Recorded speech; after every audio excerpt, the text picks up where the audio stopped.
She had him out at daylight every morning, and drowned him with a deluge of cold water. Then she scrubbed him down with a towel like a file. Then she rolled him up in a wet sheet and put him away under blankets till she sweated his soul clean. She added hot baths, sitz baths, shower baths, and plunges.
Chapter 13. Tom's mind was made up now. He was gloomy and desperate. He was a forsaken, friendless boy, he said. Nobody loved him. When they found out what they had driven him to, perhaps they would be sorry.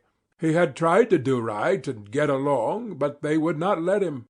Since nothing would do them but to get rid of him, let it be so. And let them blame him for the consequences. Why shouldn't they? What right had the friendless to complain? Yes, they had forced him to it at last. He would lead a life of crime. There was no choice. By this time he was far down Meadow Lane, and the bell for school to take up tinkled faintly upon his ear. He sobbed now to think he should never, never hear that old familiar sound any more. It was very hard, but it was forced on him. Since he was driven out into the cold world, he must submit. But he forgave them. Then the sobs came thick and fast. Just at this point he met his soul's sworn comrade, Joe Harper, hard-eyed and with evidently a great and dismal purpose in his heart. Plainly, here were two souls with but a single thought. Tom, wiping his eyes with his sleeve, began to blubber out something about a resolution to escape from hard usage and lack of sympathy at home, by roaming abroad into the great world, never to return, and ended by hoping that Joe would not forget him. But it transpired that this was a request which Joe had just been going to make of Tom, and had come to hunt him up for that purpose. His mother had whipped him for drinking some cream which he had never tasted and knew nothing about. It was plain that she was tired of him and wished him to go. If she felt that way, there was nothing for him to do but succumb. He hoped she would be happy, and never regret having driven her poor boy out into the unfeeling world to suffer and die. As the two boys walked sorrowing along, they made a new compact to stand by each other and be brothers, and never separate till death relieved them of their troubles. Then they began to lay their plans. Joe was for being a hermit, and living on crusts in a remote cave, and dying some time of cold and want and grief. But after listening to Tom, he conceded that there were some conspicuous advantages about a life of crime, and so he consented to be a pirate. 3 miles below St. Petersburg, at a point where the Mississippi River was a trifle over a mile wide, there was a long, narrow, wooded island, with a shallow bar at the head of it, and this offered well as a rendezvous. It was not inhabited. It lay far over toward the further shore, abreast a dense and almost wholly unpeopled forest. So Jackson's Island was chosen. Who were to be the subjects of their piracies was a matter that did not occur to them. Then they hunted up Huckleberry Finn, and he joined them promptly, for all careers were one to him. He was indifferent. They presently separated to meet at a lonely spot on the river bank 2 miles above the village at the favourite hour, which was midnight. There was a small log raft there which they meant to capture. Each would bring hooks and lines, and such provision as he could steal in the most dark and mysterious way, as became outlaws. And before the afternoon was done, they had all managed to enjoy the sweet glory of spreading the fact that pretty soon the town would hear something. All who got this vague hint were cautioned to be mum and wait. About midnight Tom arrived with a boiled ham and a few trifles, and stopped in a dense undergrowth on a small bluff overlooking the meeting-place. It was starlight and very still. The mighty river lay like an ocean at rest. Tom listened a moment, but no sound disturbed the quiet. Then he gave a low, distinct whistle. It was answered from under the bluff. Tom whistled twice more. These signals were answered in the same way. Then a guarded voice said, "Who goes there?" "Tom Sawyer, the Black Avenger of the Spanish Main. Name your names." "Huck Finn the Red-Handed, and Joe Harper, the Terror of the Seas." Tom had furnished these titles from his favourite literature. "'Tis well. Give the countersign." 2 hoarse whispers delivered the same awful word simultaneously to the brooding night. "Blood." Then Tom tumbled his ham over the bluff and let himself down after it, tearing both skin and clothes to some extent in the effort. There was an easy, comfortable path along the shore under the bluff, but it lacked the advantages of difficulty and danger so valued by a pirate. The Terror of the Seas had brought a side of bacon, and had about worn himself out with getting it there. Finn, the Red-Handed, had stolen a skillet and a quantity of half-cured leaf tobacco, and had also brought a few corn-cobs to make pipes with. But none of the pirates smoked or chewed but himself. The Black Avenger of the Spanish Main said it would never do to start without some fire. That was a wise thought. Matches were hardly known there in that day. They saw a fire smouldering upon a great raft 100 yards above, and they went stealthily thither and helped themselves to a chunk. They made an imposing adventure of it, saying "Hist!" every now and then, and suddenly halting with finger on lip, moving with hands on imaginary dagger hilts, and giving orders in dismal whispers that if the foe stirred, "Let him have it to the hill." Because "Dead men tell no tales." they knew well enough that the raftsmen were all down at the village, laying in stores or having a spree.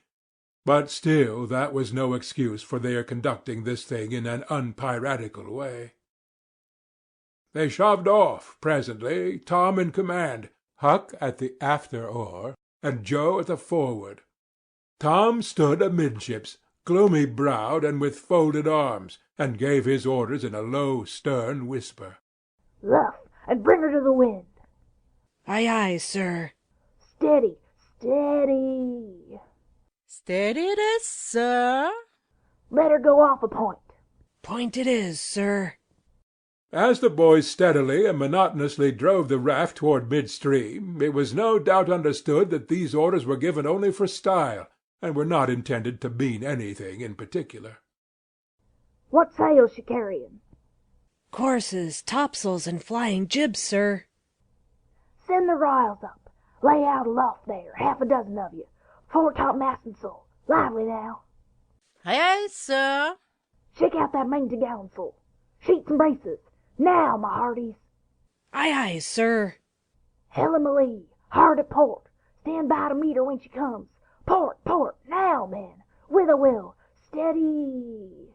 "Steady it is, sir." The raft drew beyond the middle of the river. The boys pointed her head right, and then lay on their oars. The river was not high, so there was not more than a 2 or 3 mile current. Hardly a word was said during the next 3/4 of an hour.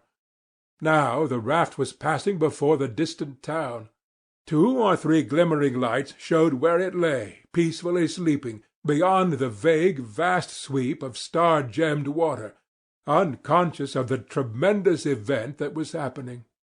The Black Avenger stood still with folded arms, looking his last upon the scene of his former joys and his later sufferings, and wishing she could see him now, abroad on the wild sea, facing peril and death with dauntless heart, going to his doom with a grim smile on his lips. It was but a small strain on his imagination to remove Jackson's Island beyond eyeshot of the village, and so he looked his last with a broken and satisfied heart. The other pirates were looking their last too, and they all looked so long that they came near letting the current drift them out of the range of the island. But they discovered the danger in time, and made shift to avert it. About 2 o'clock in the morning the raft grounded on the bar 200 yards above the head of the island, and they waded back and forth until they landed their freight. Part of the little raft's belongings consisted of an old sail, and this they spread over a nook in the bushes for a tent to shelter their provisions. But they themselves would sleep in the open air in good weather, as became outlaws. They built a fire against the side of a great log 20 or 30 steps within the sombre depths of the forest, and then cooked some bacon in the frying-pan for supper, and used up half the corn-pone stock they had brought. It seemed glorious sport to be feasting in that wild, free way in the virgin forest of an unexplored and uninhabited island, far from the haunts of men, and they said they never would return to civilization. The climbing fire lit up their faces, and threw its ruddy glare upon the pillared tree-trunks of their forest temple, and upon the varnished foliage and festooning vines. When the last crisp slice of bacon was gone, and the last allowance of corn-pone devoured, the boys stretched themselves out on the grass, filled with contentment.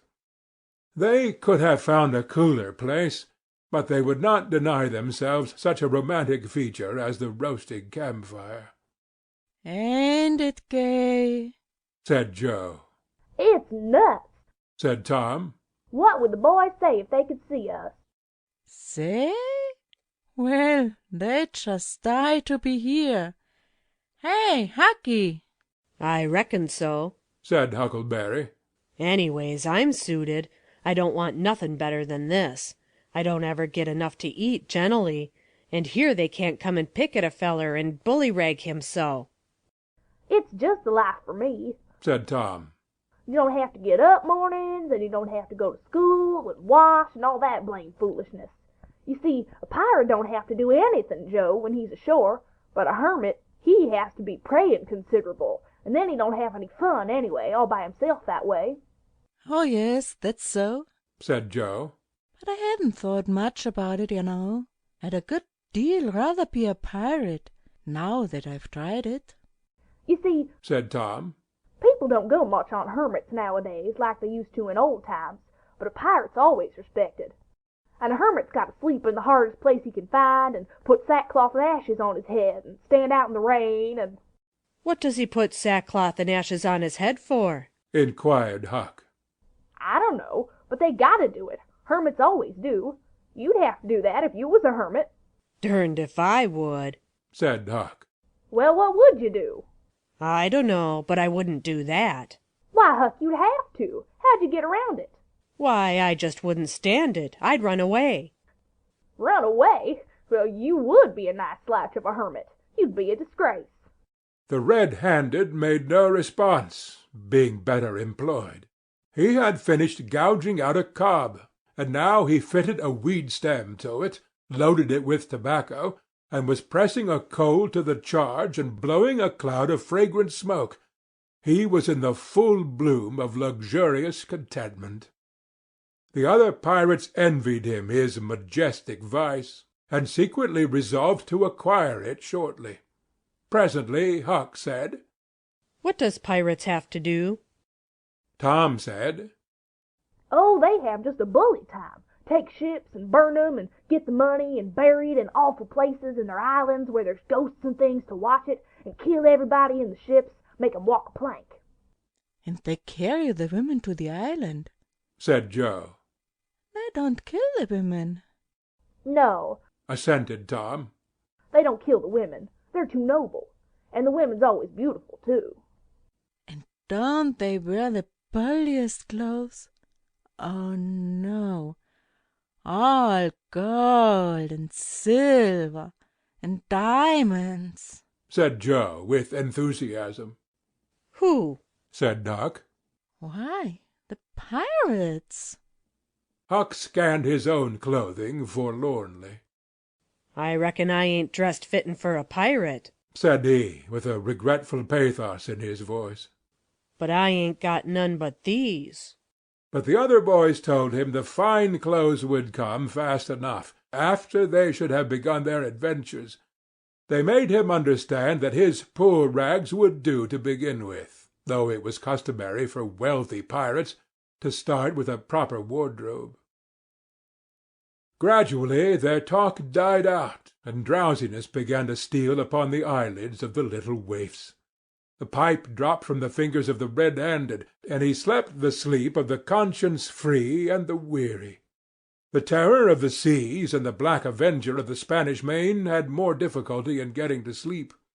They said their prayers inwardly and lying down, since there was nobody there with authority to make them kneel and recite aloud. In truth, they had a mind not to say them at all, but they were afraid to proceed to such lengths as that, lest they might call down a sudden and special thunderbolt from heaven. Then at once they reached and hovered upon the imminent verge of sleep. But an intruder came now that would not down. It was conscience. They began to feel a vague fear that they had been doing wrong to run away. And next they thought of the stolen meat. And then the real torture came. They tried to argue it away by reminding conscience that they had purloined sweetmeats and apples scores of times. But conscience was not to be appeased by such thin plausibilities. It seemed to them, in the end, that there was no getting around the stubborn fact that taking sweetmeats was only hooking, while taking bacon and hams and such valuables was plain, simple stealing. And there was a command against that in the Bible. So they inwardly resolved that so long as they remained in the business, their piracies should not again be sullied with the crime of stealing. Then conscience granted a truce, and these curiously inconsistent pirates fell peacefully to sleep.